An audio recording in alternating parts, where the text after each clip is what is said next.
As an industrial water treater, you have to do so much. You have to know about so many things: chemistry, physics, environmental, electrical, and the list goes on. But did you ever think that list should include cyber protection? Who's got time for that? Well, hackers have plenty of time to find your vulnerabilities and hold your valuable information hostage. 43% of all cyber attacks happen to small businesses. Small businesses are not prepared to defend against cyber attacks. The cyber threat protection experts at Reinert Consulting Group have been helping water treatment companies with strategies to protect their valuable data. Here's the thing about Reinert Consulting Group. They understand what water treatment companies need to defend against these attacks. From training to software, Reinert Consulting Group is your one-stop shop for protecting your valuable data. After all, where would you be without your data? Go to scalinguph2o.com/cyber to find out more. That's scalinguph2o.com/cyber. Don't wait before it's too late.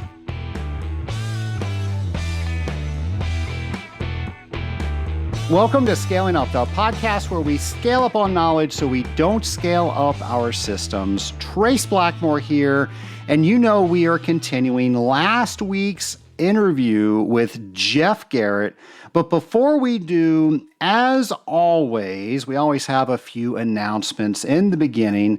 So many people went to scalinguph2o.com/6K and signed up for the global 6K for water. They did that and they shared that with people. And if that's not one of you, don't worry, there is still time to do that. You can go to scalinguph2o.com/6K and you can sign up for that race. There are lots of different ways that you can do this. You can do this with your company and create your own team, or you are welcome. You are invited to join Team Scaling Up as we do this race together on May 20th this year. Folks, this is such a fun thing to do with your company, with your family, with your friends, with your neighbors, because it does exactly what we are asking everybody to do on World Water Day, which is bring everybody to the attention that there are over 2 billion people that do not have access to clean drinking water. And again, the reason it's a 6K is the average person that does not have clean drinking water, one of those 2 billion people, the average they have to walk is 6 kilometers to get that water. And when they go and grab it, it's probably not water that you would want to drink.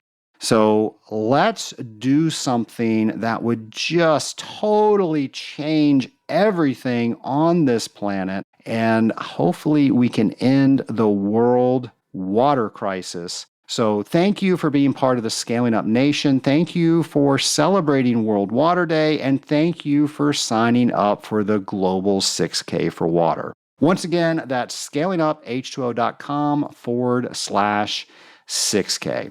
And also, today we are wrapping up the last day of the technical training seminars in San Diego, California.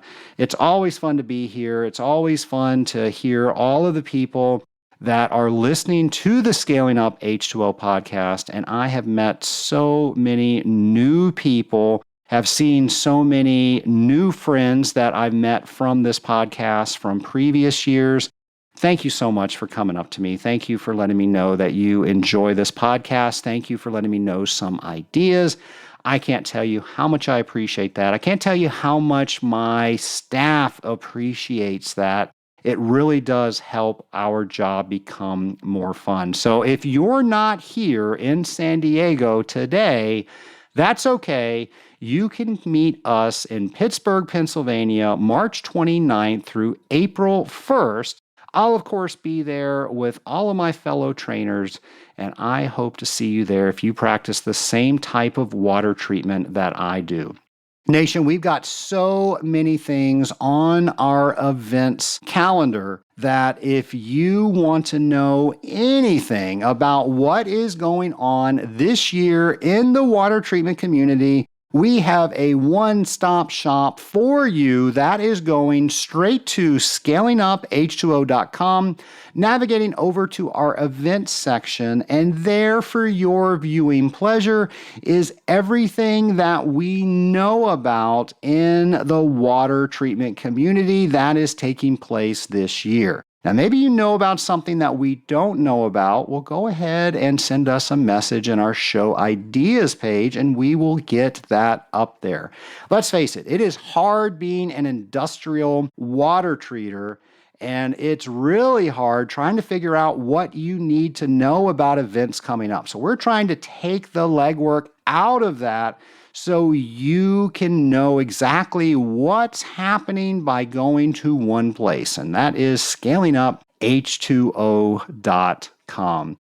Scaling Up Nation, as I mentioned, we are here in San Diego, California, wrapping up the last day of the technical training seminars. Of course, that's put on by the Association of Water Technologies.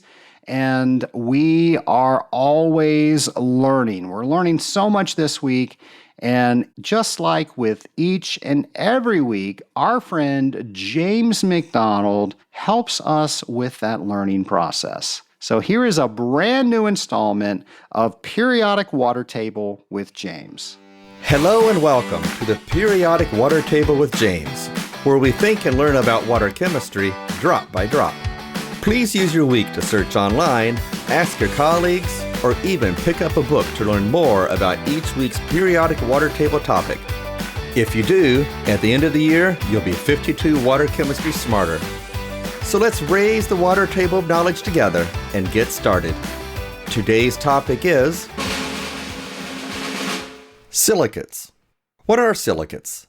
What are they used for? What metals do they protect? How quickly do silicates act to form their protective film? What is the most effective pH range for silicates?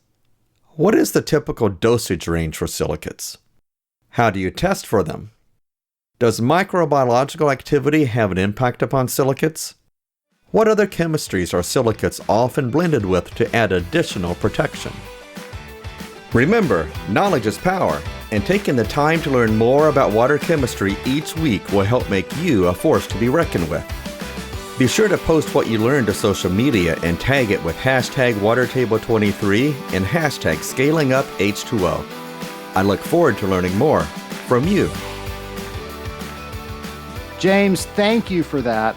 And Nation, if you have not kept up with Periodic Water Table with James, don't worry. You can go to our website and we've got all of those listed on our show notes page so you can catch up. Of course, James does a great job of posting every Periodic Water Table with James on social media on hashtag ScalingUpH2O.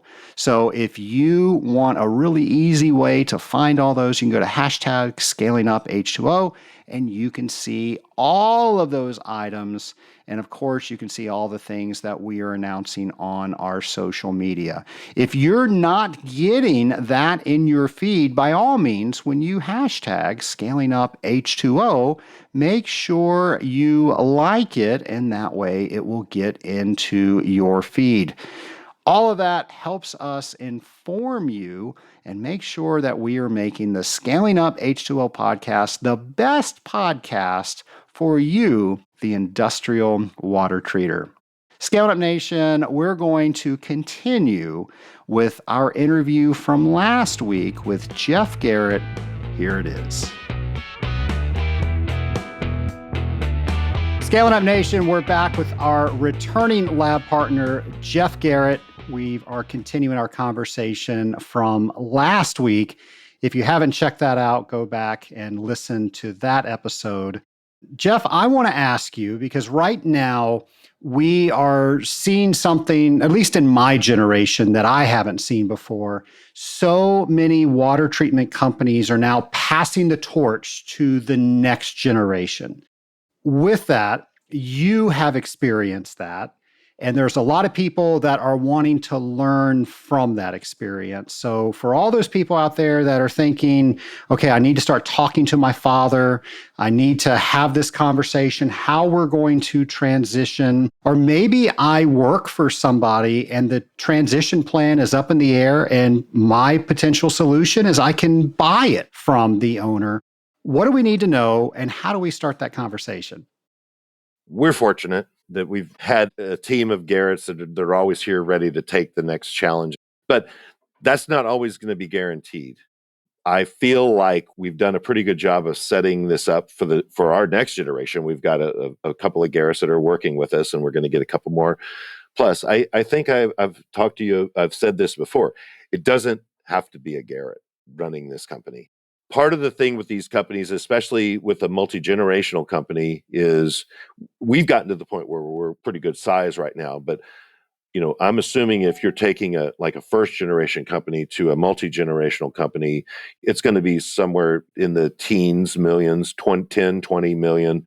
And there's different things that have to happen there. The main thing is to find the next leaders in the next generation, but don't be stuck on it. Don't be thinking you have to. One way to start the conversation is to talk to the people that are in your company and get feedback from them as well. You'd be surprised how the people that work right next to you can give you this unbelievable amount of information about your own family, and about the way that things are. And listening to them is a big step in the right direction. Not everybody's going to be ready to take it over. Usually these first generation companies are led by really dynamic people who have been successful in their careers, maybe with another water treatment company, maybe with a big water treatment company, and decided to kind of go out on their own, and they've done a really good job of doing this. And it's like my son. I know he's probably going to do this. I wonder if he thinks he has any other choice, and I try to tell him, you don't have to do this. And this is not, of course I would love for him to do it, but, and I truly believe he will. Part of the job is to not be too forceful about it. Right. I don't know how your dad did it with you but my dad, he just didn't talk about it. It was just assume that Matt and I were going to come do this, so, and we did, and we've loved it. We've been very fortunate. Finding the right leader and finding the right course is going to be the main thing. You've got to know where you want to go and what you want to do, what kind of a company you want to be. Taxation challenges are certainly a big part of it, especially when you have family members. And a lot of times with these multi-generational companies, you have multiple family members. It could be cousins, or the family company could have had a couple of people in it, and then they have their own families. And not everybody's thinking the same way. Some shareholders are working and some aren't. Maybe many aren't. So those are all challenges. Some of them want to get out because they don't know anything about what the business is doing, and they want to get out. So, those are the kinds of things that we have to deal with more. And as you get bigger, every time you grow 10%, the value of their stocks grow 10%, So it just makes it harder to buy people out when they're ready to buy out, So far, we've been very lucky. We've got a family who works together and really does believe in this. My feeling on this is everything's different.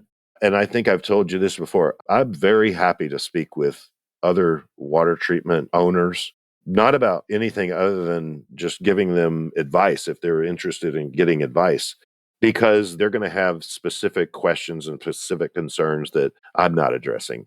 I can only think from my position. Something that you mentioned, and I've seen this happen to several water treatment companies, is there is somebody that passes away. And in their transition planning, one, they probably didn't plan as best as they could. But that aside, they wanted to be fair to everybody. And they had one or two kids that might have worked in the business. They had some other children that didn't work in the business. And then maybe there's some other family members that they wanted to give a piece of the business. Now, the people that understand the business, that are now running the business, have to serve all of these people that now have a piece of that business.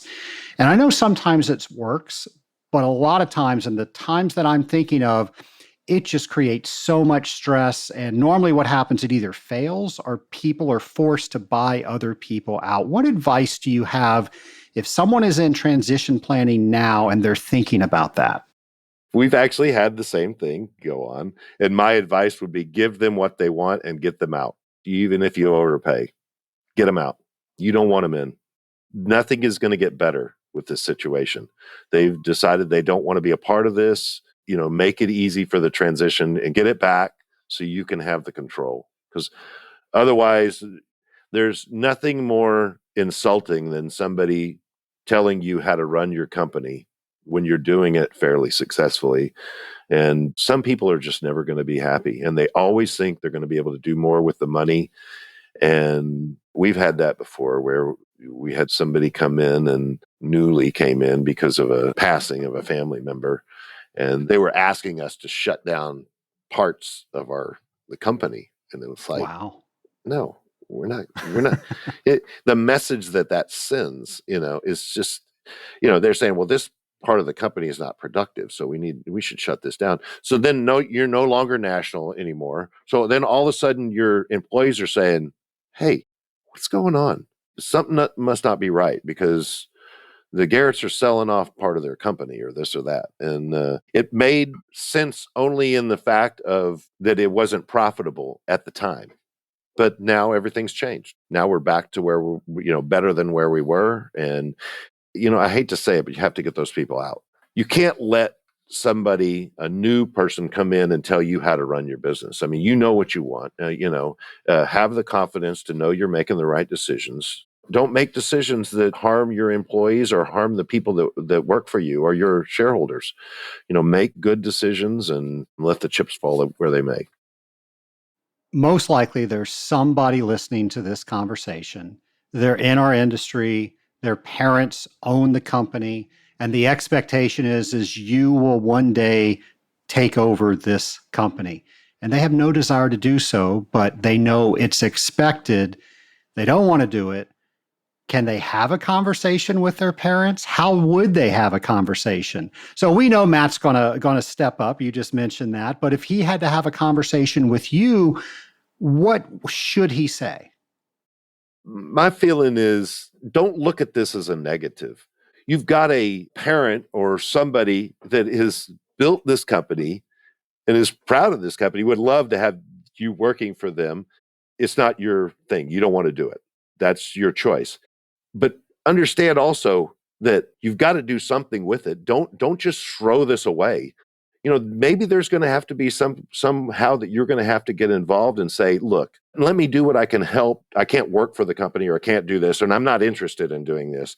But you can be a supportive person in that person's life, and you can understand their empathy and sympathy for the company and the people that work for it, because that is the biggest reason why I keep coming to work every day. I keep doing it.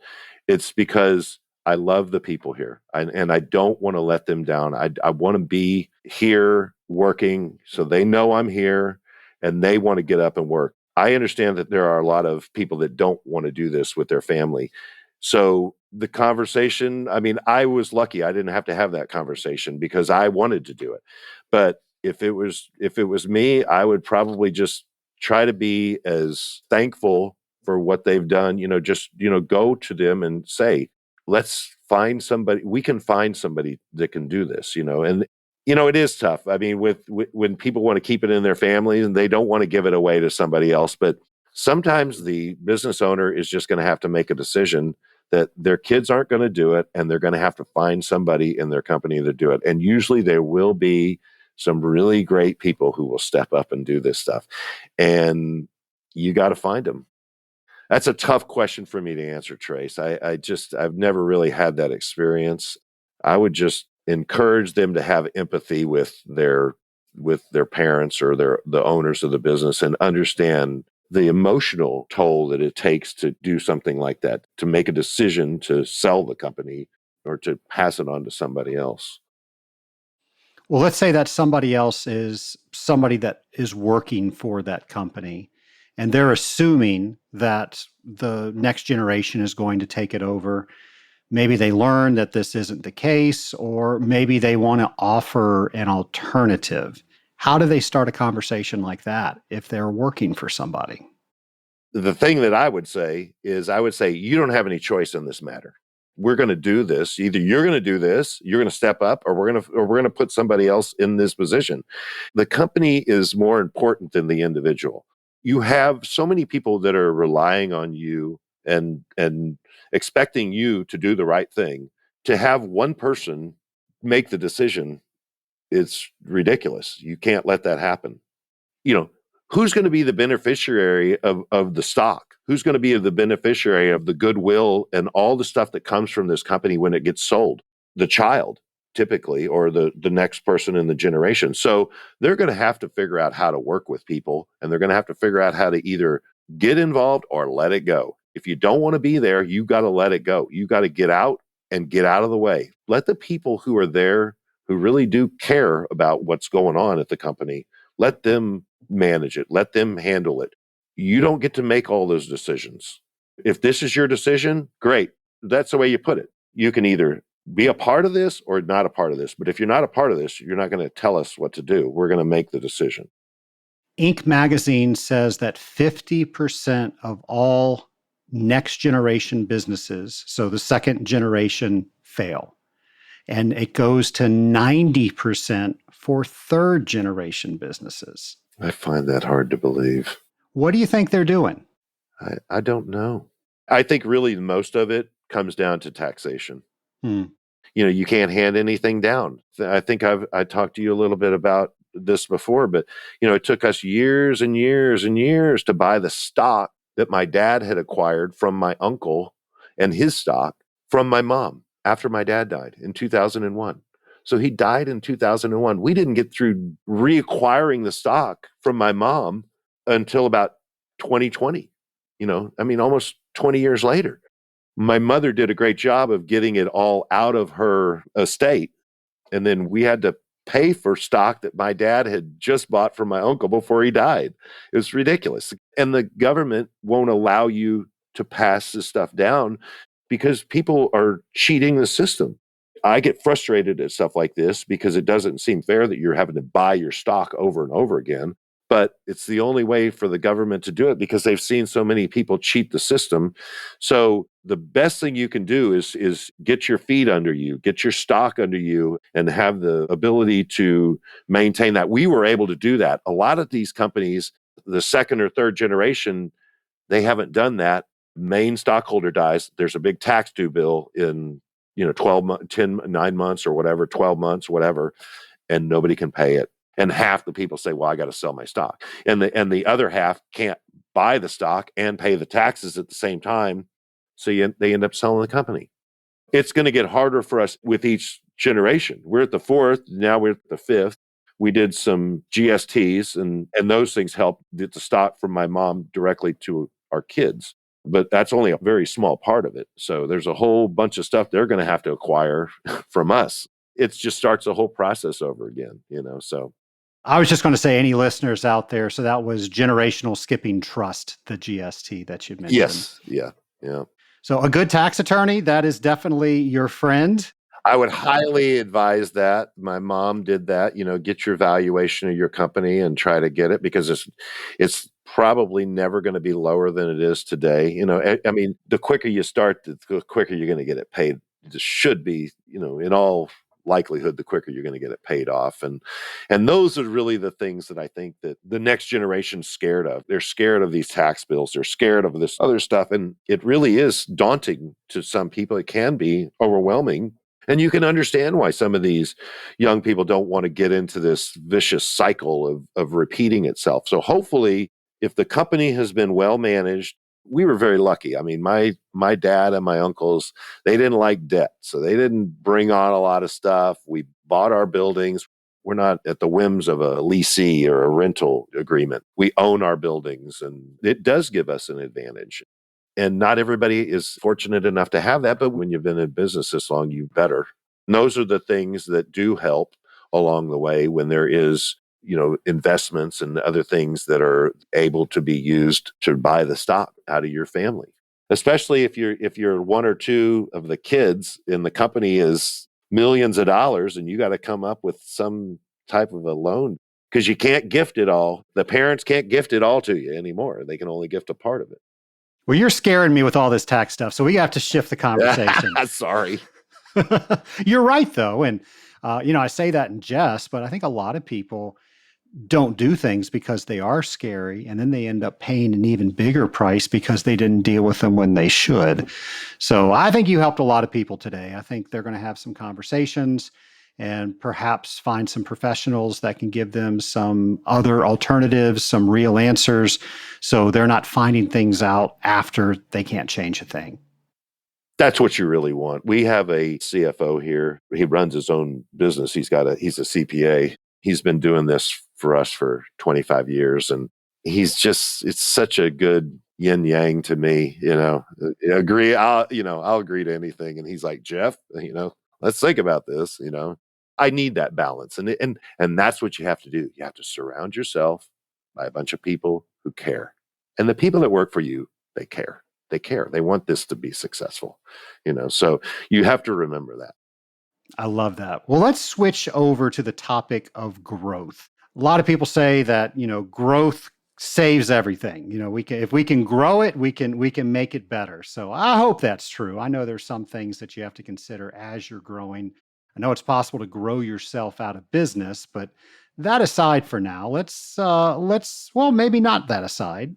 So you're talking to a water treatment company now, and they're looking at growing. What are some things they need to consider? The first thing that I would say is, where do you want to grow? What are you doing? What kind of markets do we want? Are we going to do industrial? Are we going to do commercial? Let's figure out what we want our ideal customers to be. We personally, we love food business and we love light industrial and those kinds of things. And the people who really want their equipment running well, and we tend to do best there. Growth is going to take money, and it means risk. It's risk is financial and emotional, stress. So can you digest that stress? Do you have proper training of your employees? I mean, when you send your employees out, are they going to be able to handle the business you want? We've kind of shied a little bit away from commercial businesses because there'll be a property company in there for 3 years, and then there's another property company in there for 3 years. So there's no real consistency to the program. And we want, those are the kinds of things we're looking for. If you're going to grow, you got to make sure that your existing customers have been taken care of. And there's a plan in place to make sure that they are continued to take care of. Because a lot of times with growth, you're asking your people to go out and push stuff to get sales. And sometimes when they're out doing the sales, they're not servicing, So we've always put a big emphasis on servicing our customers, being there, coming, talking, making contact with the chiefs when we go into these businesses and asking questions. Are you going to still be able to do all that stuff? Because more than anything, you got to protect your reputation. You've got to make sure that all the good things that you've done in the past continue to happen and are remembered by your customers and known by your prospects.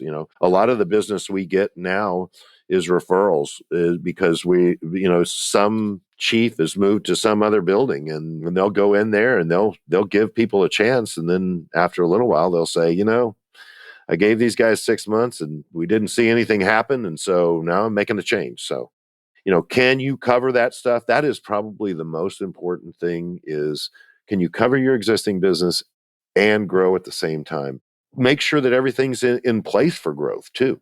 Make sure that you have the ability to get more raw materials, to get more drums and things like that. And that's becoming a lot easier. But technically, it's the most important is being technically able to talk to people. And I think finding out what you really want to do. What is your business? Where do you want to be? Do you want to be working at power plants, or lumber mills, or do you want to be, do you want to be in commercial businesses? Because there's a fit for everybody. Some of these companies are great at commercial business. They're down in the downtown areas and they have little trucks and they move around and they got delivery systems all set up. but that's not a fit for all of us, is it? You remind me of a book that we read in the Rising Tide Mastermind by Daryl Amy. It was called The Revenue Growth Engine. And he mentioned almost all the things that you mentioned to make sure you're ready for growth. You can't start filling a bucket if you've got holes in the bottom. So a great read for people that are thinking about growing, but not just growth for growth's sake, good growth, healthy growth, growth that's going to sustain your company and make it better as you grow it. You have to be careful because there are going to be some customers that are going to suck every bit of energy they can out of you. And you have to be careful to avoid that and make sure that you're taking care of yourself and your people, customer first to a certain point, I mean, the customers also need to be fair with us as well. And don't expect people to do things that aren't a part of what you've agreed to. Pareto's law. So 20% of the customers are taking 80% of our time, and probably 20% of our customers are allowing us to have 80% of our revenue as well. It's amazing how that all works out. Somehow it seems to pencil out, just like you say. Is there ever a time you don't want to grow? We just need to make sure everything's the status quo. Sure. Tell us about that. You got to get your feet under you. I mean, there are times where we brought on a lot of business, a lot of new business, and it's time to settle back and to get our people properly ready for all this. You got to bring people on. You got to do all these kinds of things. So be careful not to grow too fast because you can develop a reputation that you don't want. Well, I'm curious, what are some things you are looking forward to in the year 2023? We hit 100 million last year. So congratulations. Yeah, that's amazing. And I think we're going to be around 110 this year. So, and we have a huge amount of, it's funny that we were just talking about this growth thing. We have a huge amount of business that we've put on that we haven't billed. I mean, we've just literally gotten it, and it's slow approaching business, but it's stuff that's going to hit in 2023. So we're really excited about that. Let me ask you this question, because there are so many people out there that I consider good friends. You are among that list, and we're competitors. There are people out there that will not talk to a competitor because they're scared of them. They're scared they're going to lose business. And obviously, if we can get past that, there is just a wealth of conversation that we can have. We can help each other. There's so much that can happen. How do we help people get over that? Trace, look at you. I mean, you're just a social butterfly. I mean, you're a social being, and I am too. I love to be out doing stuff, and I love to be with people, and I love to be with people in our industry. Some people just are never going to be like that. And it's a shame because it's to their detriment. It really is. I mean, you've got to embrace this community. You've got to be a part of it. We're all too small. We go to AWT and we're all friends. I think you're really hurting yourself if you're not opening up and talking and sharing, because the people in this industry will help you, even if they're your competitors. They will. They want to help. I mean, most people do. And we've got a lot to learn, and we've got a lot to share with each other too. I mean, there's so much business out there. Concentrate on the things that nobody else is concentrating on. Go out there and get your own niche, create your own niche in the market. People have done it very successfully in this industry. Well, I can't thank you enough for coming back on the podcast. I've already asked you my original lightning round question, so you have made it to round 2. Are you ready? Well, yes, let's hear it.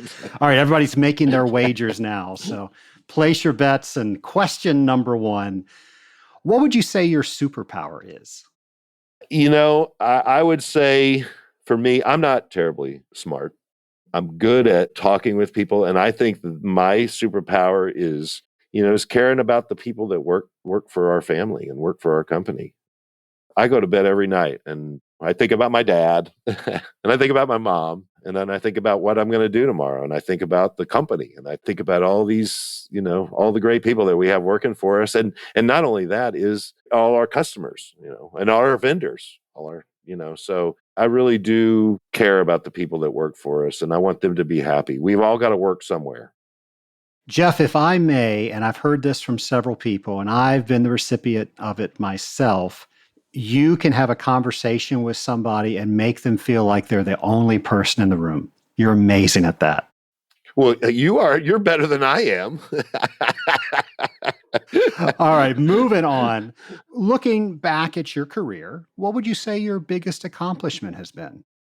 I think my biggest accomplishment was right around 2004, getting our company moved over here after my dad died and working with my brother, to grow and maintain a business in a way that I know that makes my mom and dad proud. And my family is behind me. So I feel very blessed to have been the one that's been kind of guiding us through the last 20 years or so. And I'm fortunate that we've had a really great group of people who have assisted me. And it's not been me. And it's like it's like your company, you have all these great people around you, all these people that send me emails and stuff. And there's a whole group of you that are working there. That's it. I think just working to grow this business and to do it in a way that I know that makes my mom and dad proud. I love that. The world's a mighty big place with a lot of problems. If you had a magic wand, what would you change? It's such a tough question to answer, That's why I ask it. I know. I've become a real softy with animals. And I was listening to this young man, and he's Ukrainian, and he's been displaced out of their house, and they're having to make some trek somewhere to get out of their this village. And he's talking about the night was the coldest night he ever had. And I think about those poor people, and then I think about all the birds and the deer and everything that are out in in the minus 10-degree snow, with nothing to eat or drink, and and how we all as humans, it would really be wonderful if we could have a lot more empathy for the people and the things on this earth. So yes, would I like all the litter picked up? Would I like everybody to be nice to each other? All that stuff, I mean, but I think what we can do is we can be a little nicer to everybody, a little more understanding about the things that people are going through. The person that cut you off, maybe they're thinking about their mother who has cancer or something, and they're not, they're just not, not everything's on purpose, so have more empathy. I love it. Jeff, is there a Chick-fil-A out near you? Oh, yeah. Not too close, unfortunately. It's like in Sacramento or something, We are blessed. Their office here, and their home office is here in Atlanta.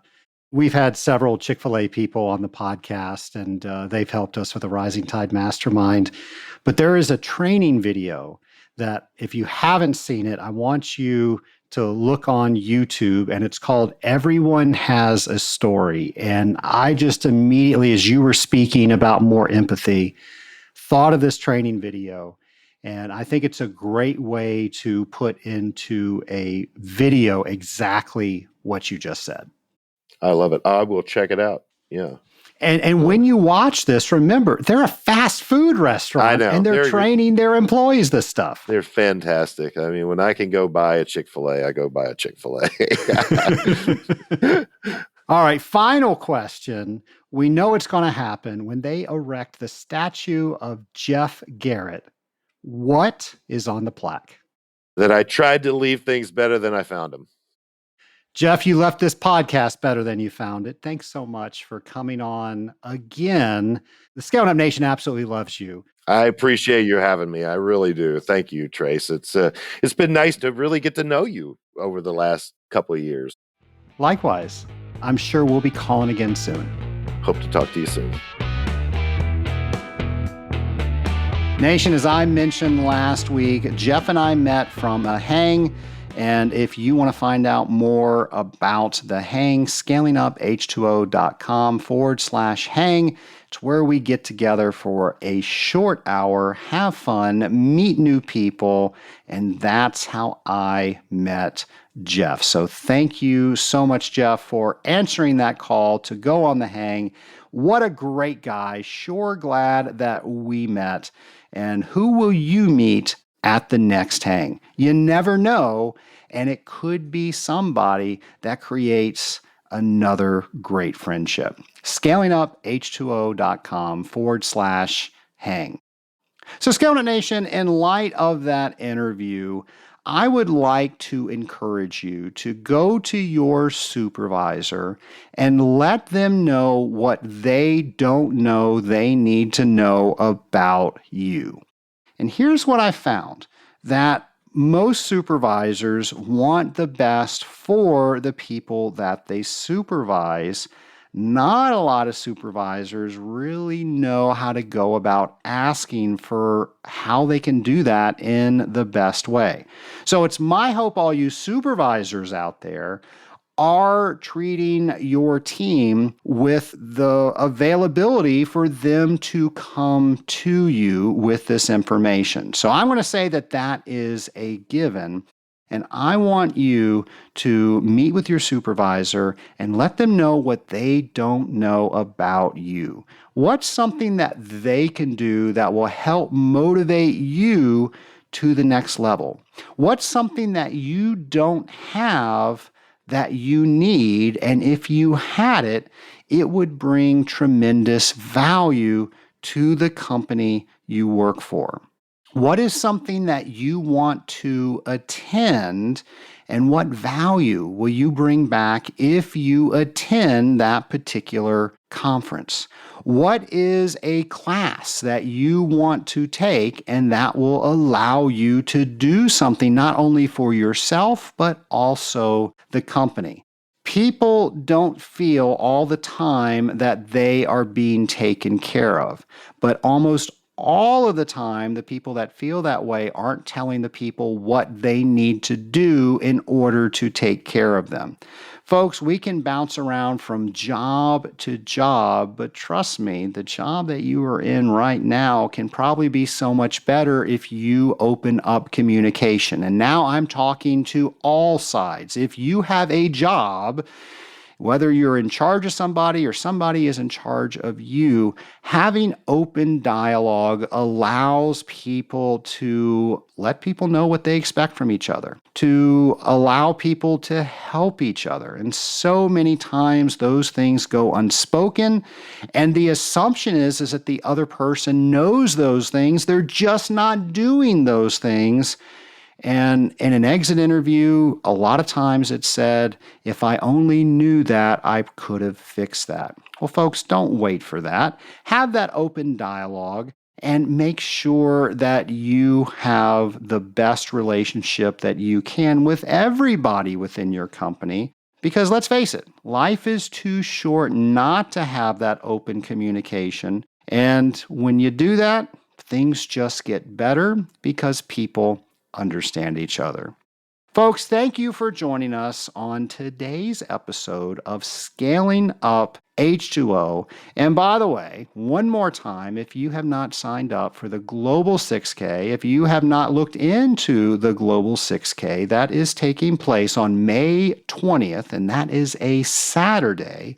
And you can do that from wherever you are. You don't need to go anywhere. You can choose what park you want to do the 6K in.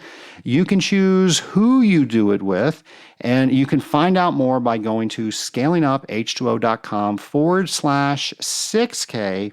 And again, you can either join our team. I would love it for you to be a member of Team Scaling Up. Or if you want to create your own team and do it with your company, what a great way to celebrate not only working for a great company, not only celebrating being a great team, not only celebrating you and your supervisors and all the people working together, it's letting people know that we do have a global water crisis.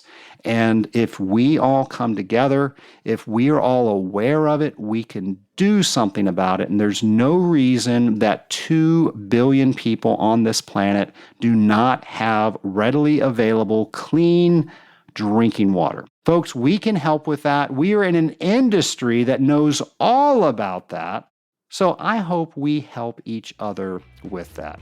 I also hope that you listen to this podcast next week for a brand new episode. Have a great week, folks.